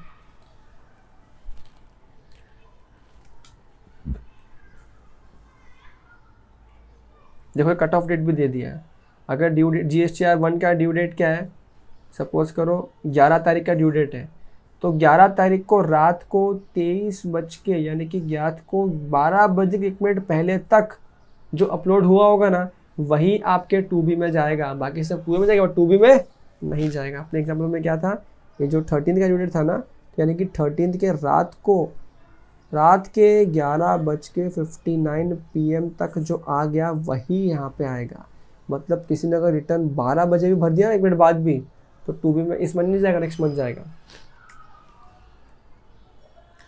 ये स्कीम वैसे काफ़ी लंबी चौड़ी है। I am trying to make it as simple as possible. जिसने थोड़ा बहुत भी GST रिटर्न्स भर रहा है उसको आइडिया होगा, वरना थोड़ा बाउंस हो सकता है ये चीज़। बट बाउंस लगे तो इसको प्लीज़ दोबारा सुन लीजिएगा, क्योंकि ये इसमें से 2-4 मक का काम बन सकता है।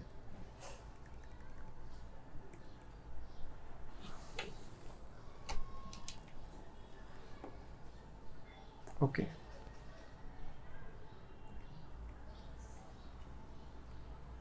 ये मैं आपको सब समझा चुका हूँ, वही सब चीज़ें आपको लिखी हुई मिल रही हैं, जनरेशन की डेट वगैरह क्या होगी वो सब।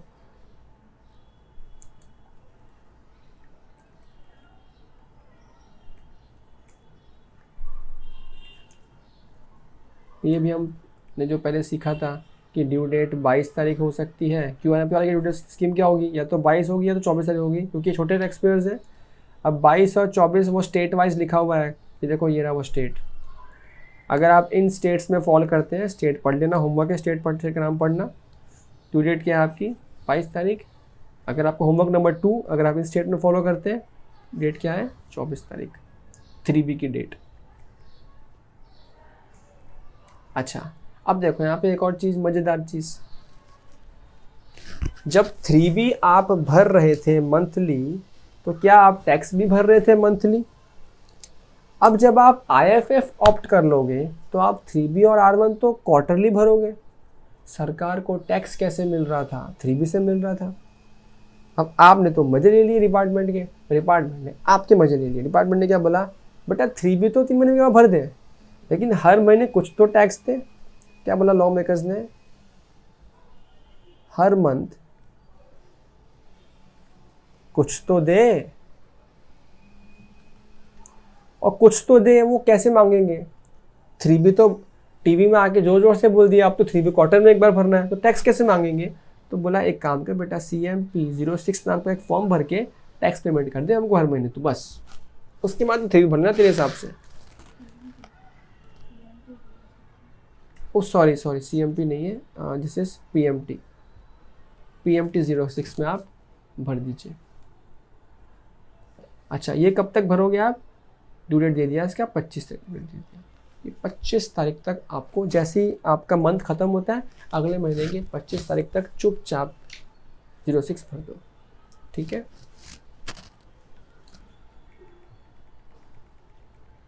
अच्छा ये ध्यान रहे, ये आपको खाली फर्स्ट 2 क्वार्टर्स में ही भरने हैं। जैसे ये समझो क्वार्टर है मेरा अप्रैल, मई और जून। जैसे हमने IFF की भी बात की थी कि आप IFF सिर्फ अप्रैल और मई के लिए भर सकते हो, जून के लिए तो आप क्या करोगे, सीधा GSTR1 ही भरोगे। सेम वैसे ही अप्रैल और मई के लिए ही आप भर सकते हो आपका PMT 06 का पेमेंट, 06 का पेमेंट। जून का तो आप सीधा GSTR3 भी भरोगे ही, उसमें ही पेमेंट कर देना। और सिर्फ उसका ही मत करना, पूरे क्वार्टर का जो भी एडलेस कम ज़्यादा किया होगा ना वो एक साथ भर देना बाबा भी। अब थोड़ी देर में ये समझना होगा हम लोगों को कि ये अप्रैल में पेमेंट कितना करूँ, मई में पेमेंट कितना करूँ। जून का तो सिंपल है, मेरे को 3B भरना है तो 3B में पेमेंट का डिटेल्स आ जाएगा, डिटेल्स भरेंगे परचेस सेल का आ जाएगा। लेकिन आपने बोला है सिंप्लीफाइड स्कीम है, तो अब ये भी बताओ मेरे को, मतलब कौन टैक्स पेयर्स पूछ रहा है साहब। आपने तो पहले बोला सिंपल रिटर्न है, आपने को बोला क्वार्टर में एक बार भरना है, फिर आपने कहा ठीक है खाली IFF भर दो हर महीने में एक बार। मन करे तो मन भरना, मन ना करे तो छोड़ देना, और मन करे तो भर लेना। उसने कहा ठीक है, मन नहीं किया तो नहीं भरूंगा। लेकिन ये जो ऊपर मैंने बात कही ना, आप अगर मैं अपनी बात करूं, मुझे आईटीसी तब मिलेगा, आईटीसी सिर्फ तब मिलेगा जब मेरे सप्लायर ने या तो जीएसटीआर 1 या आईएफएफ टाइमली भर दिया हो। तो उसको तो बोल दिया कि आईएफएफ भरना कंपलसरी नहीं है, मन हो तो भर दियो। लेकिन अगर वो आईएफएफ नहीं भरेगा तो क्या मैं उससे माल खरीदूंगा? मैं बोल दूंगा दफा हो यहाँ से, तू आईएफएफ अगर तेरे मर्जी के मुताबिक भरेगा तो मेरे को तो आईटीसी मिलेगा ही नहीं, ये आईटीसी बहुत लेट मिलेगा, मेरे को इस महीने टैक्स फालतू भरना पड़ेगा तेरे चक्कर में। तो उसको क्या बोलूँगा मैं उसको, चुपचाप आईएफएफ टाइम पे भर, वरना तेरे से माल नहीं लूँगा मैं। अब समझे मैंने क्यों स्टार्टिंग में कहा था कि आईएफएफ को ऑप्शन बोल दिया है, पर ऑप्शन है नहीं। इंडस्ट्री में सब कंपलसरी बोलते हैं, हम तुझसे माल ना लेंगे तो अगर आईएफएफ ना भरेगा तो। समझियो कि नहीं? अच्छा, अब देखो आईएफएफ में क्या बोल दिया, आप सेल्स के इनवॉइस डाल दो, 50 लाख तक के इनवॉइस डाल दो। अब फिर क्या बोला, टैक्स पेमेंट करो, बोला अप्रैल का भी करो, मई का भी करो, मतलब क्वार्टर के फर्स्ट 2 मंथ्स का पेमेंट करो। पेमेंट कितना करूं इसका भी लॉ मेकर्स ने अलग से हिसाब किताब दे दिया तुमको। आ जाओ अभी बताते हैं तुमको, थोड़ी देर में आता ही होगा। आ गया मंथली पेमेंट ऑफ टैक्स। ये देखो दुई मेथड बताया, दुई मेथड क्या बोला या तो आप फिक्स सम मेथड ले लो, मिक्स सम मेथड, कोई दिक्कत वाली बात नहीं, या फिर क्या करो सेल्फ असेसमेंट मेथड ले लो। अब मजे की बात देखो, सेल्फ असेसमेंट मेथड क्या है बताऊं? आप जैसे जो 3B के लिए वर्किंग करते थे ना, परचेज और सेल का हिसाब किताब बनाओ, टैक्स कितना भरने को आ रहा है देखो और वो टैक्स भरो, वही मतलब 3B ना भरवा के आपसे पूरा हिसाब किताब करके टैक्स पेमेंट करने को बोल रहे हैं। बस क्या बोला, आप 3B मत भरो, आप क्या भरो PMT 06 भर दो।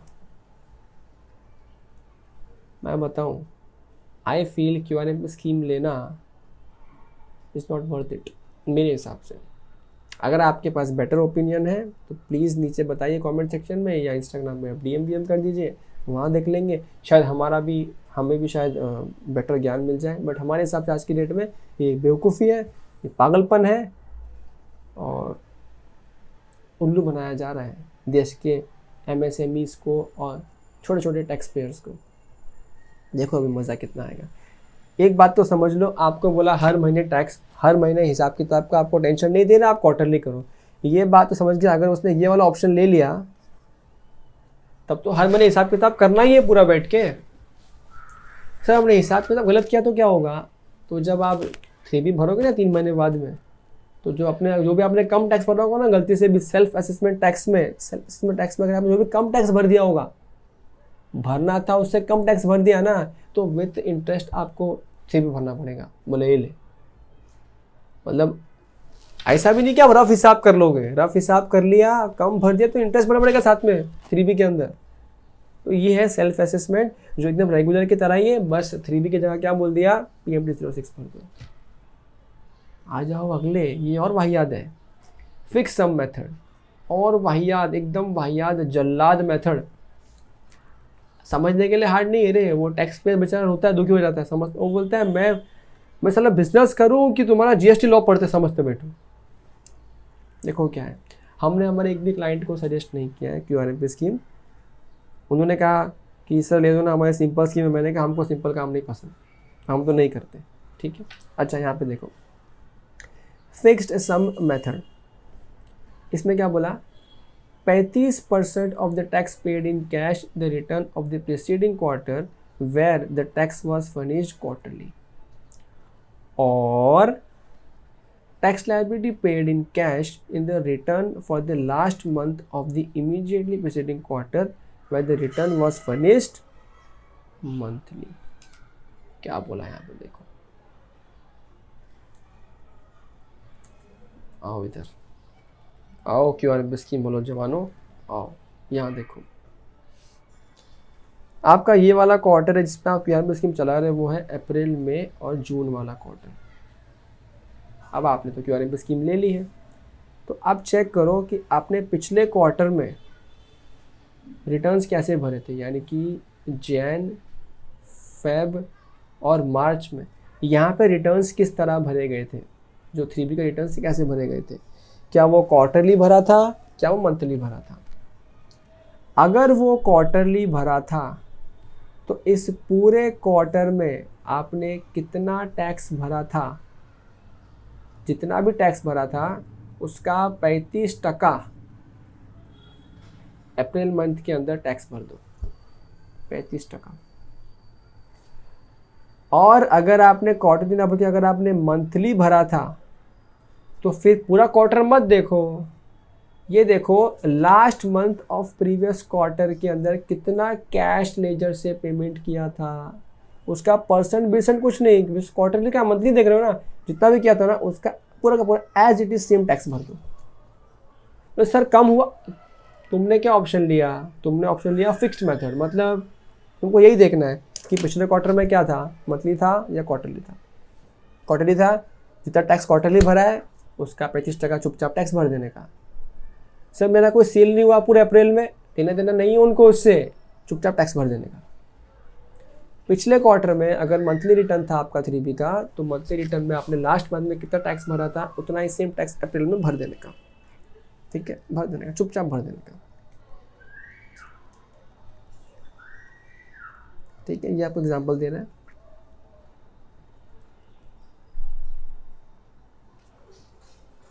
अच्छा नेक्स्ट क्या बोल रहा है, आपको ना इस पेमेंट की आवश्यकता नहीं है। अच्छा यहाँ देखो एक चीज़ मैंने शायद मिस कर दी बताना।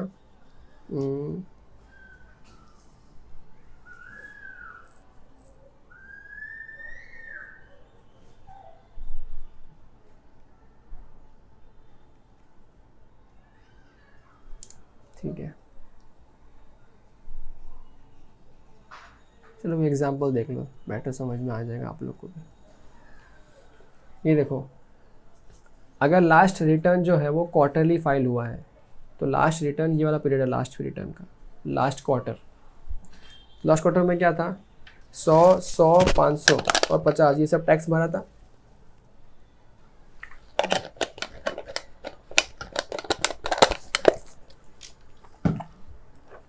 अगला क्वार्टर अप्रैल में जून का है, तो अप्रैल और मई दोनों के अंदर आपको 35 इसमें भरा था, इसका 35%, 35%, इसका भी 35%, इसका भी 35%, चुपचाप भर देने का, चुपचाप बिना क्वेश्चन पूछे।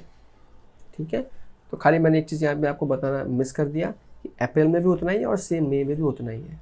ठीक है, अच्छा अगर प्रीवियस क्वार्टर में मंथली भरा होगा तो जो मार्च पिछले क्वार्टर का महीना था लास्ट मंथ, उसमें जितना भरा था सेम अभी भर दो, सेम भर दो और सेम भर दो।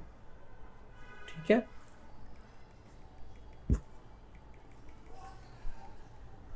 अच्छा अब नेक्स्ट बोल रहा है कुछ केसेस में आपको ये अमाउंट भरने की ज़रूरत नहीं है और वो ध्यान से सुनो कब नहीं भरना है। कई बार क्या होता है ना, आपने एक्स्ट्रा पैसा आ गया था तो आपने कैश लेजर में एक्स्ट्रा पेमेंट कर दिया था, तो जितना पेमेंट करने की रिक्वायरमेंट है फिर ऑलरेडी आपने एडवांस में कैश पेमेंट किया हुआ है पहले से, तो दोबारा क्यों भरोगे, वो तो मत भरना। और नहीं भरा हुआ है तो भर देना भैया, नहीं तो इंटरेस्ट पेनल्टी तो आ ही जाएगा। खाली एक सुविधा है इस केस में, बताता हूँ क्या। ये जो मैंने यहाँ पे बात किया था ना, इधर आते हैं, एक सुविधा है खाली इसमें। सेल्फ असेसमेंट में तो क्या है, आप खुद टैक्स निकालोगे हर महीने और आप भर दोगे PMT 06 भर के। कुछ मिस्टेक हुआ, टैक्स कम भरा गया तो आपको साथ में इंटरेस्ट भरना पड़ेगा 3B के टाइम पे। फिक्स सम में एक फ़ायदा है, अगर आपने फिक्स सम मेथड को ऑप्ट किया है तो आपने अप्रैल और मई दोनों महीने में जो फॉर्मूला इन्होंने दिया है आपने उसके हिसाब से टैक्स भरा। एग्जाम्पल 35% टैक्स भरा दोनों महीने के अंदर। अब हो सकता है यहाँ पे भी टैक्स पेमेंट कम दिख जाए, जब आप 3B भरोगे तो पॉसिबल है कि शायद वो जो 2 महीने का टैक्स आपने भरा है 35% शायद वो कम पड़े। ऐसे केस में आपको ब्याज नहीं भरना पड़ेगा। गवर्नमेंट बोलती है कि हम जब आपको फिक्स सम मेथड दे रहे हैं तो हम ये मान के चल रहे हैं कि कुछ ऊपर नीचे हो सकता है, अगर ऊपर नीचे जो भी हुआ हम एडजस्ट कर लेंगे, हम ना ब्याज लेंगे ना ब्याज देंगे। ठीक है, तो फिक्स सम मेथड में आपका वो ब्याज बच जाता है, लेकिन ब्याज बचने के साथ साथ में पिछले क्वार्टर के जितना ही टैक्स आपको ऑलमोस्ट इस क्वार्टर में भरना पड़ जाता है। अब हो सकता है आपका सीजनल बिजनेस हो, आपका पिछला क्वार्टर में दिवाली था, उसमें आपने बहुत सेल किया था, सेम टैक्स आपको इस क्वार्टर भरना पड़ जाएगा जिस क्वार्टर में आपका रत्ती भर सेल नहीं है। जो है यही है।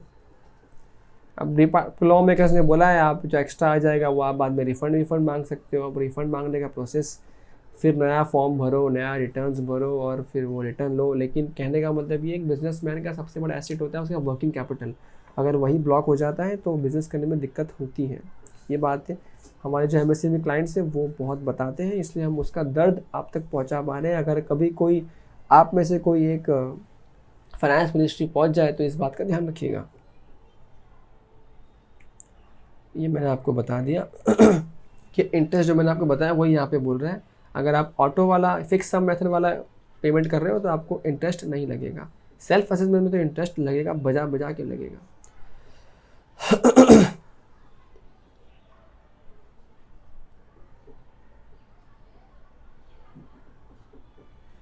Late fee is applicable for delay in furnishing of return or details of outward supply as per the provision of section 47 as per QRMP scheme। सीधा ही देख लो, it is clarified that no late fee is applicable for delay in payment of tax in first 2 months of the quarter। तो बोला ये return थोड़ी है, payment का है, तो हम लोग लेट फी नहीं लेंगे। ये इसका मतलब ऐसा नहीं कि ब्याज तो नहीं लेंगे, लेट फी नहीं लेंगे लेट भरोगे तो।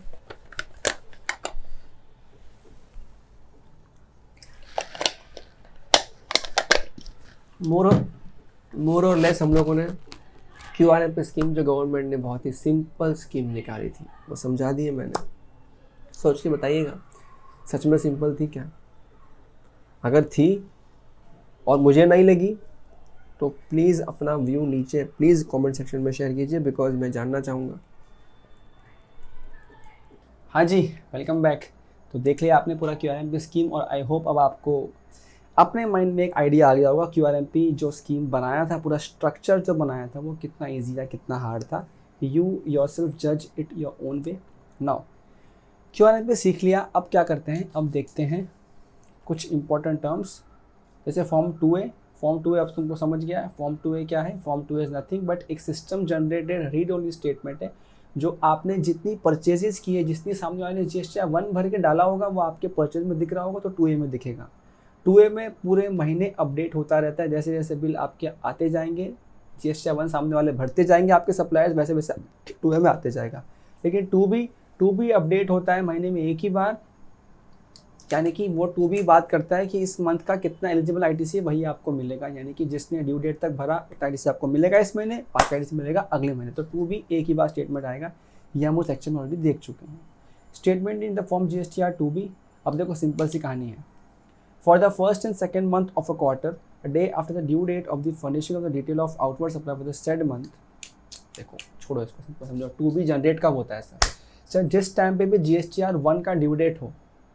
अब देखो या तो बंदा GSTR 1 भरेगा जिससे अपने माल परचेज किया, या अगर उसने क्वार्टरली स्कीम नहीं रखा होगा तो वो IFF भर सकता है।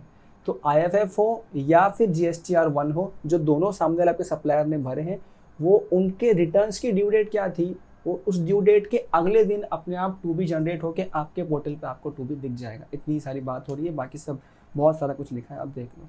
QRMP स्कीम हम ऑलरेडी मेरे इस जो अभी तक पार्ट पढ़ा उसमें आप समझ चुके हैं। आप उसके रेफरेंस को लेके इसको पूरा एक बार गो थ्रू करना, बहुत चिंती जाएगा, बिकॉज अब अपन ने बहुत डिटेल में समझ लिया QRMP स्कीम क्या होता है। ठीक है, अच्छा ये याद रहे QRMP स्कीम जो है ना ये GSTN वाइज है, यानी कि आप चाहो तो QRMP स्कीम आपके एक GST नंबर पे ले लो, किसी दूसरे पे ना लो तो भी चलेगा, बस शर्त है आप एलिजिबल होने चाहिए QRMP स्कीम के लिए। अच्छा एलिजिबिलिटी क्या है ये सब तो मैं पढ़ा चुका हूँ वहाँ पे, फिक्स सम मेथड ये सब अपन पढ़ चुके हैं वहाँ पे, ये भी आप पढ़ चुके हो, कोई दिक्कत वाली बात नहीं है वहाँ पे। IFF का भी सब कुछ वहाँ पे पढ़ चुके हो, तो दोबारा अपन रिपीट करके क्या ही करेंगे। बेनिफिट्स ऑफ QRMP, काय का बेनिफिट बोलने के लिए बेनिफिट है, प्रैक्टिशनर्स का काम और बढ़ गया है, क्योंकि आपको मंथली फिर भी टैक्स पेमेंट तो करना ही है। फिर आपको 3 महीने के बाद में वो सबका 3 महीने का रेको बना के करना है, उसको भी वापस करना है, वापस आपको 1 और 3B दोनों भरना है। तो आपने 3B तो मंथली हटा के बाकी सब तो मंथली चढ़ाई दी दुनिया भर का ना, पर ठीक है वो गवर्नमेंट का जुमला है, हमें क्या कर सकते हैं। अच्छा ये याद है eligibility of QRMP scheme. Eligibility क्या है? अगर आपको QRMP स्कीम चाहिए यानी कि क्वार्टरली रिटर्न और मंथली टैक्स पेमेंट चाहिए, तो आपको आपका टर्नओवर एग्रीगेट टर्नओवर 5 CR से क्रॉस नहीं होना चाहिए। ये टर्नओवर कब का देखना है आपको? टर्नओवर आपको देखना है प्रीसीडिंग फाइनेंशियल ईयर का। Details furnished in the returns for the tax period in the preceding financial year are taken into account.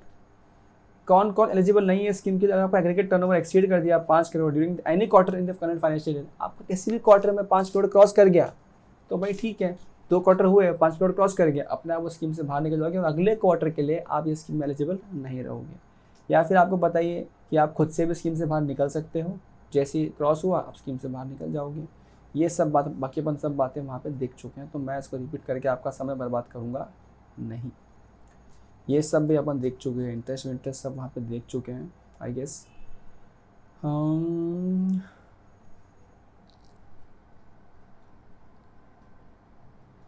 ये सब भी अपन देख चुके हैं, पेमेंट ऑफ टैक्स पे भी कुछ चीज़ें देख चुके हैं।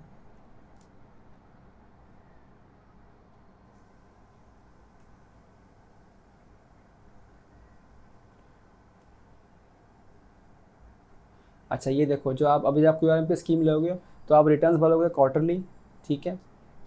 तो जो रिटर्न्स क्वार्टरली भरोगे उस पर लेट फीस एप्लीकेबल है, लेट भरा तो। लेकिन जो आप पेमेंट ऑफ टैक्स कर रहे हो फर्स्ट 2 मंथ्स में उस क्वार्टर के, वहाँ पे लेट फीस एप्लीकेबल नहीं रखा गया है, तो वहाँ पे थोड़ा सा लिबरलाइज कर दिया गया है।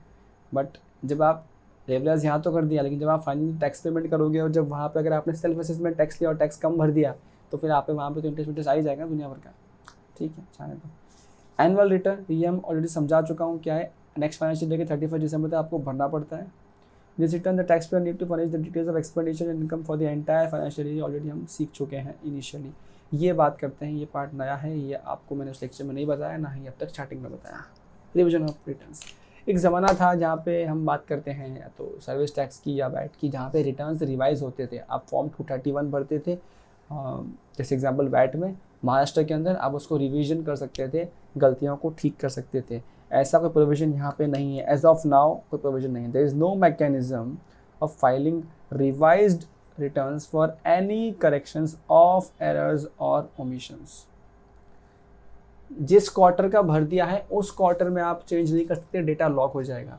लेकिन एक प्रोसेस है जहाँ पे रेक्टिफिकेशन कर सकते हो एरर का, या कोई गलती कर दी, कुछ भूल गए, कोई बिल डालना भूल गया, उसको ठीक कर सकते हो सब्सिक्वेंट रिटर्न में। फॉर एग्जांपल अब GST 1 में आपको 10 बिल डालने थे सेल के, आपने गलती से 9 ही डाले, 1 डालना बाकी रह गया, अगले क्वार्टर में डाल दो, अगले क्वार्टर में डाल दो। उसको हम कहते हैं अमेंडमेंट ऑफ बिल, जहाँ पे वो आप ये बिल को यहाँ पे ऐड कर रहे हो, या फिर कोई बिल अगर आपको अमाउंट रॉन्ग चले गया था, आप इस अमाउंट को अगले क्वार्टर में चेंज कर सकते हो, अगले मंथ में चेंज कर सकते हो, कोई प्रॉब्लम नहीं है। लेकिन जिस क्वार्टर का या जिस मंथ का रिटर्न भर दिया है उस महीने जाके उसको कुछ चेंज नहीं कर सकते, ठीक है। ये लिखा हुआ भी है।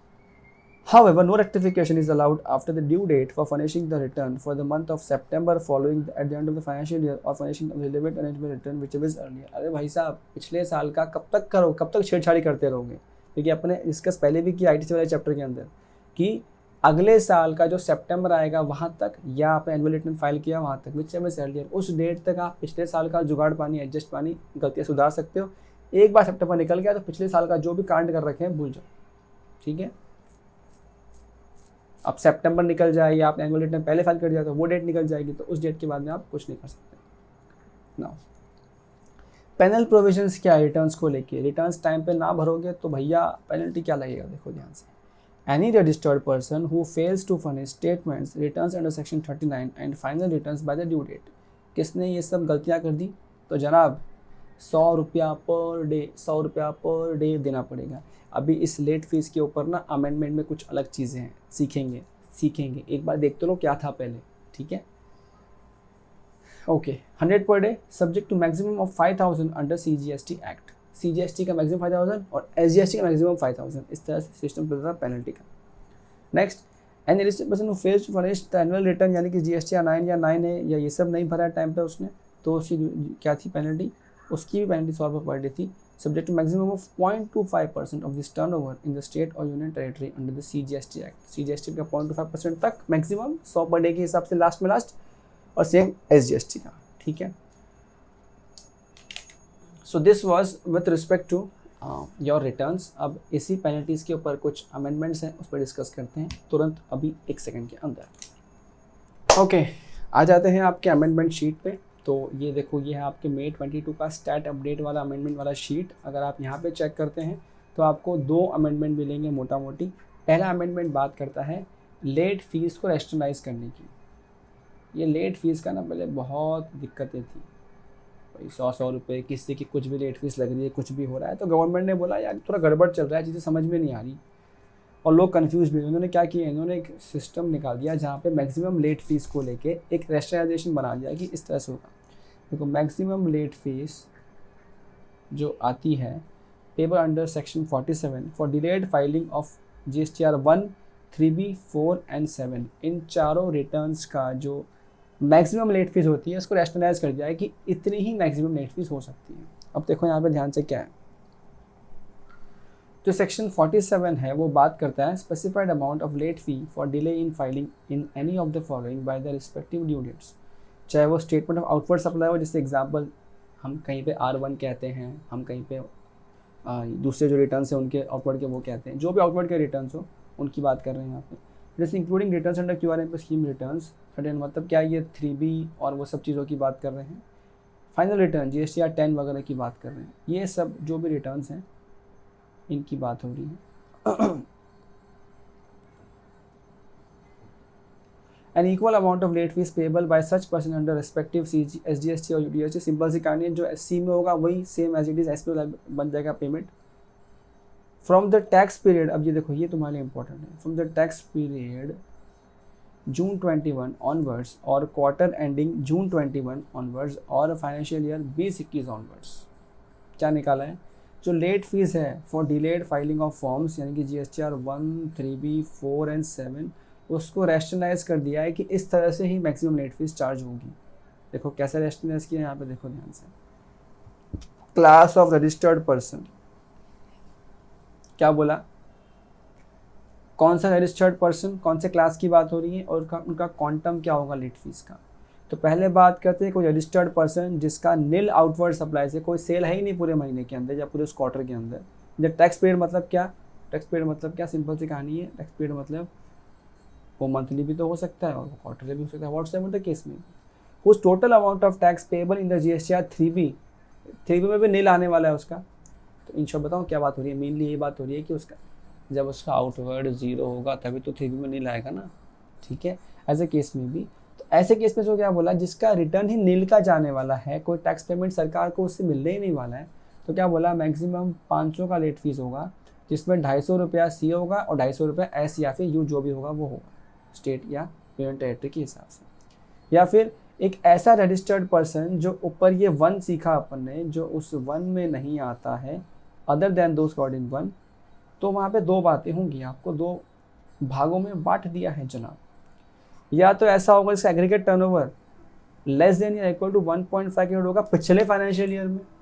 अगर कोई ऐसा छोटा इंसान है तो भाई साहब आपका टैक्स पेमेंट, देखो यहाँ पे ध्यान से एक बात देखो, ऊपर क्या बात की, नील टैक्स रिटर्न है, यहाँ पे ये नहीं बात हो रही कि टैक्स कितना भरने को आ रहा है, तुमको टैक्स चाहे 10 करोड़ भरने को आ रहा हो, हम बात कर रहे हैं कि आपका पिछले फाइनेंशियल ईयर में टर्नओवर कितना था, एग्रीगेट बोला 1.5 करोड़ तक था ना, तो तेरा इस महीने का लेट फीस कितना होगा, मैक्सिमम 2000 CGST का और 1000 SGST या UTGST का। लेकिन अगर तेरा पिछले फाइनेंशियल ईयर में टर्नओवर 5 करोड़ से ज़्यादा था, I mean 1.5 करोड़ से ज़्यादा था, तो कितना आ जाएगा, तो आपकी लेट फीस आ जाएगी 5000 रुपीज़, 2500 ईच। या कोई ऐसा रजिस्टर्ड पर्सन, देखो यहाँ पे भी एक लिमिट आ रही है, क्या आ रही है, 1.5 करोड़ से ज़्यादा और 5 करोड़ तक, ये पूरा इनका गैप बन गया, पूरा एक रेंज बन गया। मैक्सिमम 5 करोड़ तक, 1.5 करोड़ से ज़्यादा यहाँ पे आई तो आपकी लिमिट कर दी है 5000, इतना।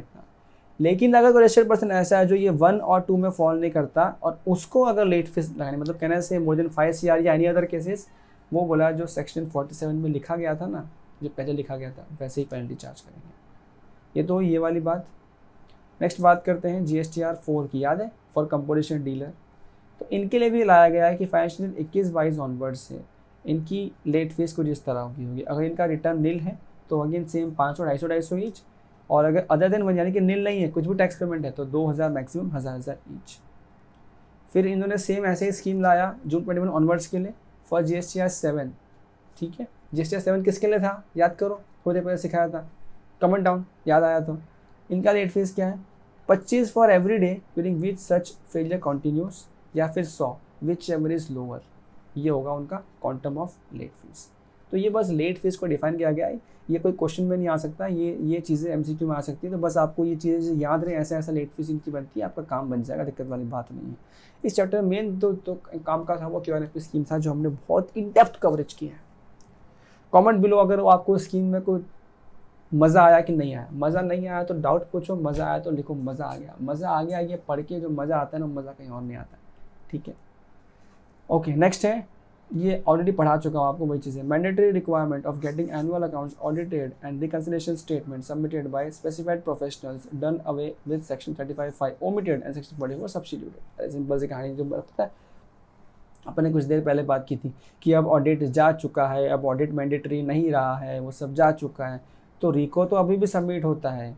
याद है वो 2CR क्रॉस किया, रिको सबमिट करना पड़ेगा। रिको कौन सबमिट करेगा? वो रिको सबमिट करेगा सेल्फ सर्टिफिकेशन बेसिस पे, टैक्स पेयर ही सबमिट करेगा, हेल्प करेगा बनाने में चार्टर्ड अकाउंटेंट या कॉस्ट अकाउंटेंट, बट सबमिट कौन करेगा? सेल्फ सर्टिफिकेशन करके वो क्लाइंट ही सबमिट करेगा, सप्लायर ही सबमिट करेगा। लेकिन साथ साथ बताइए क्या बोला, it is further provide for the commissioner to exempt the class of tax payers from the requirement of filing annual return. अब सिचुएशन के हिसाब से डिपेंड करता हुआ, कभी भी चाहे तो डिपार्टमेंट आगे ऐसा बोल सकता है कि हम इस साल चाह रहे हैं कि जिसका भी टर्नओवर 10 करोड़ तक का है वो एनुअल रिटर्न मत फाइल करो। कमिश्नर के पास पावर है इस चीज़ को एग्जाम कर सकता है, क्लास ऑफ पर्सन एग्जाम कर सकता है। ऑफ कोर्स इस पर भी बहुत सारी चीज़ें होती है, बट ठीक है। Every registered person other than ISD, a person paying tax section 51 or 52, a casual taxable person and a non-resident taxable person shall furnish an annual return which may include a self-certified reconciliation, self-certified reconciliation statement, recourse statement, उसी की बात हो रही है बार बार, for every financial electronic within such time and in such form as may be prescribed। Commissioner वहाँ पे ज़्यादा exemption दे सकता है। Further, nothing contained in section 44 shall apply to any department of the central government or state government or any local authority whose books of accounts। अरे भाई क्या बोल रहा है कि ये जो ऊपर हमने बात कही ना, ये किसी भी CG SD या लोकल अथॉरिटी के लिए एप्लीकेबल नहीं है।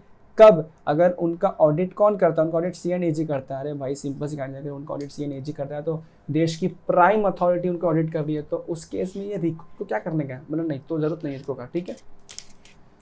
ओके, ये था आपका 22 का स्टैट अमेंडमेंट शीट। हम आते हैं नवंबर 22 में। जब आप यहाँ पे आते हैं तो चेक को मज़ा आएगा जीवन का। नवंबर 22 के शीट्स हैं, वही सेम जो हमने सीखा अभी वही है, तो आई कहना से कुछ नया नहीं, हम कर चुके हैं। पॉइंट नंबर 2 भी वही है जो हमने अभी भी सीखा, ये भी हमको पता है, ये भी आप कर सकते हैं। पॉइंट 3 है नहीं, दैट्स इट, इतना ही था। So this was your entire chapter, the name returns. I hope you are done with the chapter. मज़े से, ज़िंदगी का मज़ा आया होगा। ज़िंदगी का मज़ा आया तो कमेंट में लिखो सर ज़िंदगी का मज़ा आ गया, तो आगे लेक्चर में और जोश और आनंद आएगा पढ़ाने का। यार कैमरे को देख के पढ़ा रहा हूँ, जोश और आनंद कैसे आएगा? आपके प्रीवियस लेक्चर के कमेंट सेक्शन को देख के आएगा। Keep commenting, keep loving, keep sharing your videos as well as your blessings. See you soon in the next lecture. तब तक के लिए गुड नाइट, शुभ रात्रि, शब्बा खैर।